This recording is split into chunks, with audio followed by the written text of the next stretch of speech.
Hi hello ನಮಸ್ಕಾರ. ನಾನು ನಿಮ್ಮ ಮಲ್ಲೇಶ. ಇವತ್ತಿನ ಸ್ಟೋರಿ ಮತ್ತು ವೈರಲ್ ಕಂಟೆಂಟು ಏನು ಅಂದರೆ, ನರೇಂದ್ರ ಮೋದಿ ಅವರು 74ನೇ ಬರ್ತ್ಡೇನ ಸೆಲೆಬ್ರೇಟ್ ಮಾಡ್ತಿದ್ದಾರೆ. ಅವರಿಗೆ ದೇಶದ ನಲಮೂಲೆಯಿಂದ ಬರ್ತ್ಡೇ ವಿಶಸ್ ಬಂದಿದೆ.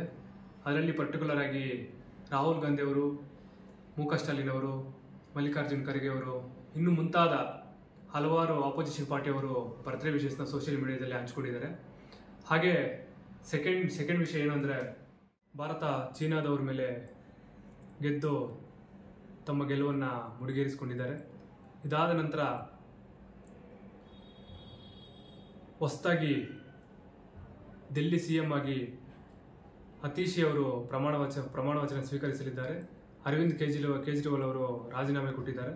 ಹಾಗೆ ರಷ್ಯಾದ ಪ್ರೆಸಿಡೆಂಟ್ ಆಗಿರ್ತಕ್ಕಂಥ ಪುಟಿನ್ ಅವರು ಪಾಪ್ಯುಲೇಷನ್ನ ಇನ್ಕ್ರೀಸ್ ಮಾಡೋಕ್ಕೆ ಸೆಕ್ಸ್ ಇಂಟರ್ಕೋರ್ಸ್ನ ವರ್ಕಿಂಗ್ ಅವರ್ಸ್ ಅಂದರೆ ವರ್ಕಿಂಗ್ ಬ್ರೇಕ್ ಅವರ್ಸಲ್ಲಿ ಇಂಟ್ರೊಡ್ಯೂಸ್ ಮಾಡಿದ್ದಾರೆ. ಹೀಗೆ ಹಲವಾರು ಇಂಟ್ರೆಸ್ಟಿಂಗ್ ಸ್ಟೋರೀಸ್ಗೆ